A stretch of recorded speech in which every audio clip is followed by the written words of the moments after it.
I don't want to waste any time. I don't want to go any further in this video without showing this clip. And you get those injuries, and he missed 16 games with a left knee injury. Ntilikina goes. They count it. Franklin Ntilikina. This man who could not score in the first half, seemed a little timid again in another start, just came out of that locker room. I don't know if it was Kenny Payne, Johnny B, Coach Tibbs, maybe Woody. I don't know who it was that just talked to Frank Ntilikina, smacked him upside his head, and gave us that dude that we saw in the second half. Frank Ntilikina lost his damn mind. He thought that it was time to just end Nikola Vucevic's career. And I'm here for it.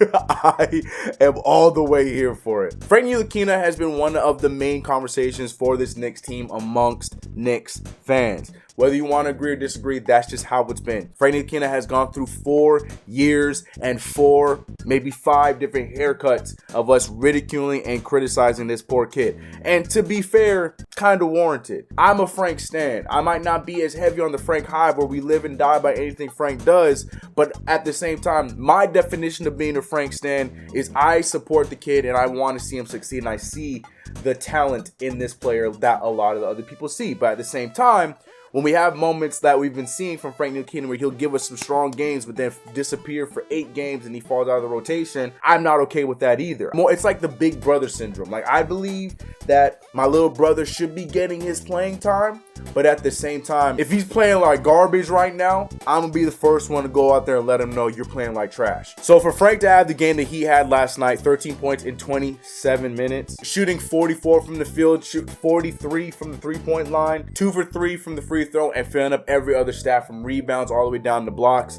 Last night was the kind of game from Frank Ntilikina that's all I'm asking. All I'm asking, I've said it at the beginning of the season. I don't know which video it is. So many videos on the channel. But I said at the beginning of the season that all I would want from Frank, I feel like in year 4, the only kind of production I want is he should be at the point where he's averaging around 9, maybe even 10 points per game for us this season. There's no ifs, ands, or buts about it because we need it. So for him to give us 13 and 20 in 27 minutes, I loved it. And they're all efficient because you know the defense is going to be there. You know Frank Ntilikina is going to go out there and he's going to play defense the right way. But we also need the help, the boost offensively, and we got that from him last night. Will it continue? That's the question that everyone continues to ask, and that's the question that even I am curious about. Will it continue? It must. It should. It hopefully will. We will see. But we're also having some other questions that are coming out of last night's game, even though the Knicks came out with a win in a very close one. Let's talk about it. Run the intro.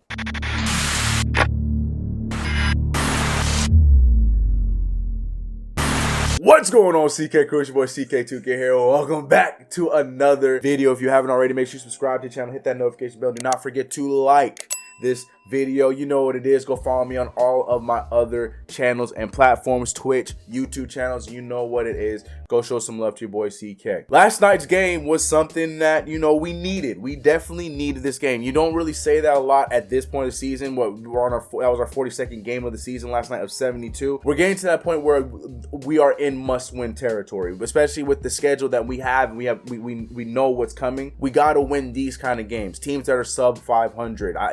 We've proven at this point that we are definitely looking like we are a 500 team, or we might be plus a 500 team. If we can survive these next few games and we are a few games above 500, I will feel a little bit more comfortable saying that we are a P-word team. Not there yet, but we are definitely in the fights for it. We just played the 2 best teams in the Eastern Conference in the Philadelphia 76ers and the Brooklyn Nets. Then we had this game against the Magic. We had that game against the Thunder. 2 games that we need to win, and we won them. We have another game coming up against the Philadelphia Sixers yet again. One that I feel confident that we can go out there and we can get our revenge because we showed that we can play and we can keep up with them in that last game. It's about how we execute in the 4th quarter. And then after that, we got 2 gimmies in Washington. I know Washington right now has been giving some teams some scary games, but at the same time, those are must-win games for us. So hopefully we can get ourselves on a bit of a groove. Even if we do unfortunately slip against the Philadelphia 76ers, we can get these 2 games to keep us afloat, and we need to win these games. That being said, this Magic game was a must-win game, and we still made it look difficult. But also, I'm not naive. I know the situation. For whatever reason, we struggle against the Magic. The Magic are like that ex-girlfriend that we just really cannot let get away. We think that we're over them. We think we're past them. We're above what they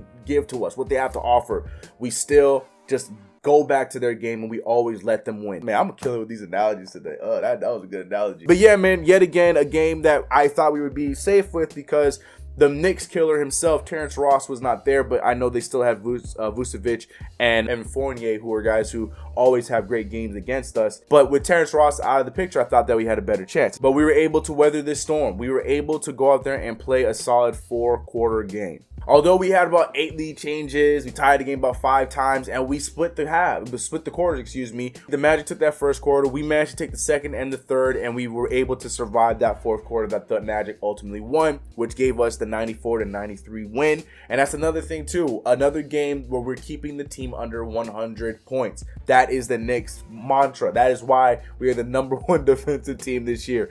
We are making them play to our level. That is us controlling the situation defensively. Julius Randle giving us our third triple-double. His third triple-double of this season alone. Hasn't been done since the 1980s for the New York Knicks. No other New York Knicks has given us 3 triple-doubles in one season since the 1980s. And this is Julius Randle showing us that he can do it on a nightly basis. Tonight was a night where we were we were depleted at the point guard position. We started Frank Ntilikina yet again, but then after Frank, there was no other point guards. Luckily, we had Alec Burks. We saw RJ Barrett take some time with the ball in his hands, and Julius Randle ultimately took the challenge at being the point forward tonight. He was really fulfilling that Lamar Odom prophecy that Kobe Bryant had laid from back when he was on the Lakers. Julius Randle giving us 18 points, 17 assists, and 10 boards for his triple-double last night, and he only had 2 turnovers in those 17 assists. That is remarkable, especially for somebody who doesn't originally run that point guard, point forward position. Now, hopefully by Sunday we will get Derrick Rose back, or we'll probably get Emmanuel quickly back as well.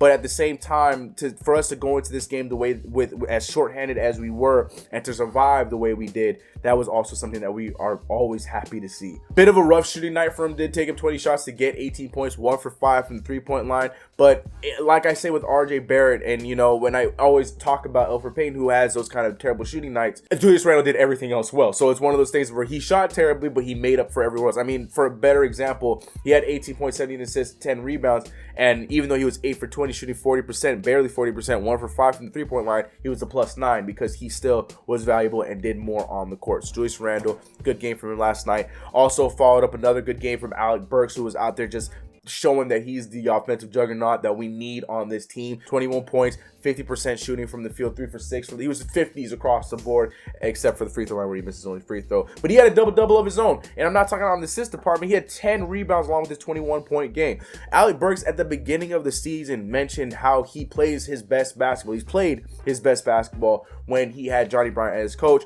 And this year, he's just shown us way more good games than bad games for us this season. And he's finding his groove a little bit here in these last few games. But the other people I want to give some attention to is RJ Barrett and Reggie Bullock. Reggie Bullock took a step back coming off of the bench for us, and he gave us the play of the game by that big steal, even though it followed a turnover by him or a jump ball by him that he lost. It still was the play of the game that sealed the deal for us, but also shooting 46% from the 3-point line. The majority of his shots were threes. He shot 16 shots, 13 of them were 3-point shots, and he made 6 of 13. That's 46%. Or Reggie Bullock with 20 points of his own off the bench. He still played 35 minutes. I mean, we were shorthanded, so I guess he had to, but still not around the minutes I want to see him play, but he did what he had to do with them. Can't get mad at him. I've said it so many times on this show, I'm not as critical on Reggie Bullock as you guys. I think the problem with Reggie Bullock is you guys expect more of him than he is going to give. I think these kind of nights are nights that are anomalies. I don't think these are something we're going to get from him on a nightly basis. But the shooting stuff, the 6 of 13, that's something I feel like we should be getting more consistently from him. But Reggie Bullock had a good game off the bench last night, provided a lot of help that we needed. And RJ Barrett, 7 of 15, quiet 17 points, almost got a double-double of his own with 9 rebounds of his own. He was playing very solid defense out there on the wings. There was situations where he was taking advantage of Okiki and other boys on the wing for the Orlando Magic, and that's what you want to see from RJ Barrett. You want to see him continue to stay comfortable the way he has been these last few games and looking like he can get a bucket at any time. So it was a well-rounded situation from the two guys you'd expect and also the two guys we need the most help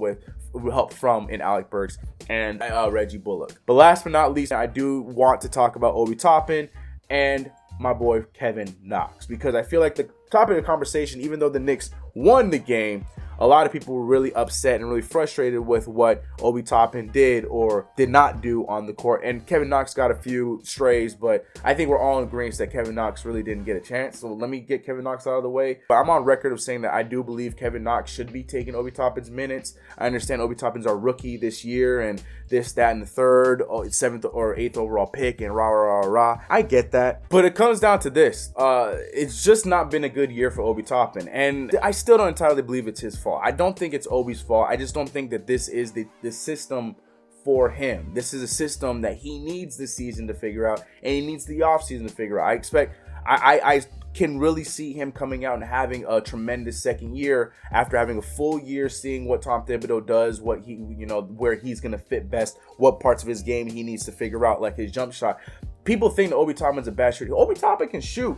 The thing is, it's just not the primary focus of his game. That's a secondary thing for Obi Toppin. He's more of as we all know, a high flyer. And we're not even seeing that anymore, which shows that his confidence is shot. As a rookie, it happens, especially when you're as high of a pick as Obi Toppin was, when you're expected to do all these things and all these scouting reports say you're this, you're that, the third, and you're not living up to that hype. It's going to get to you. Whether you want to believe, he should be fine with it or not, he's still a 23-year-old and he's still a rookie in this league. And I mentioned the 23 because then I talk about Kevin Knox. When he's on the other hand, Kevin Knox is in his third year of his season. He is 21 years old, and Kevin Knox has at least shown, at the very least with how he played this season, that his jump shot is going in at a pretty solid rate this year. There was a point in this season where he was shooting around 45% from the three-point line consistently, dropped down to 40, and I think with his sporadic time where he was only shooting 1 or 2 threes per game, it jumped down to I think 37% right now. But I feel like if you give Knox those extended minutes that Obi Toppin is getting, I think we're going to get at least a little bit more out of it, because Kevin Knox does a little bit of the hustle plays. We've seen that Kevin Knox has been a really solid rebounder for us this year, and his defense is, I would say, just a tad bit better than where it was last year. But we know for one thing, in this rotation, in this game where we're playing, a drive and dish, kind of offense, Kevin Knox to me fits this offense a little bit better. You put Knox in the corner, he can make the shot. Hence, corner pocket Kev. Where Obi Toppin, that's not his game. At some point, he'll probably develop that corner shot a lot more consistently, but he's somebody that's looking to roam around the court and get some dunks and stuff like that. So for me, it just makes more sense that for right now, I understand it's not giving up on the kid. It's just almost essentially redshirting the player, because he just doesn't fit with what we're doing right now. One thing that I remember that Fizdale used to do a lot that a lot of people hated, but I kind of was okay with. Fizdale used to do these things where, like, if a player, he would give a player a certain amount of games, but if they didn't produce in those amount of games, Fizdale will put them in timeout. Y'all remember this? Like, I remember Frank Ntilikina had a moment where, he just was playing very bad basketball. He was giving Frank some solid minutes, started him in some situations. Frank was not playing good, and then Frank was on timeout for about 2 weeks. Came back out there and he made himself a part of the rotation again for a little bit. Desmond Jr. the same thing. Emmanuel Mudiay at one point the same thing. And Kevin Knox went through his situation the same way. And I feel like that's almost essential here with Obi Toppin, where it's just like he's just not producing for what we do right now.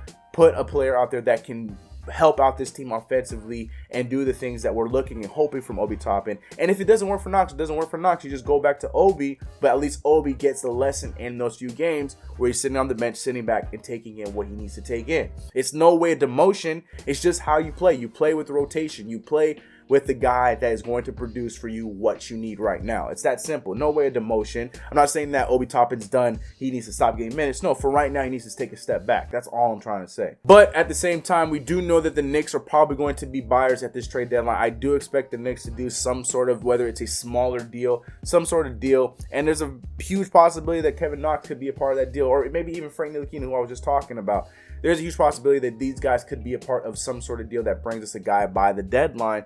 So I don't know. I don't know. I just feel like with what we have right now, Kevin Knox should be the guy that gets the opportunity. And in the 6 minutes he played last night, he was just running back and forth. I think he got us a rebound. I think that was about it. But he was just running back and forth for about 6 minutes, and that was his time on the court. We didn't look at him. We didn't get him in any kind of position. He was setting screens, getting other people available. Didn't really do much. And Obi Toppin, who we were trying to put into the rotation, he didn't really do much with it as well. 0 for 3 yet again in another game, and he was a -8. But what were your thoughts about last night's game, man? The Orlando Magic almost came out there and busted us in our face and took this game, but we survived 94-93. I mentioned all the points of this game, but I might have missed something. Let me know in the comment section below what you thought about what I said in this video, and what do you think that, if there's anything I missed, what did you think it was? Like, tell me what you thought about the comments below. But anyways, guys, our next game against Philly on Sunday, so we have a few days off, but yes, you know the deal. If you haven't already, make sure you subscribe to the channel, hit that notification bell. Do not forget to like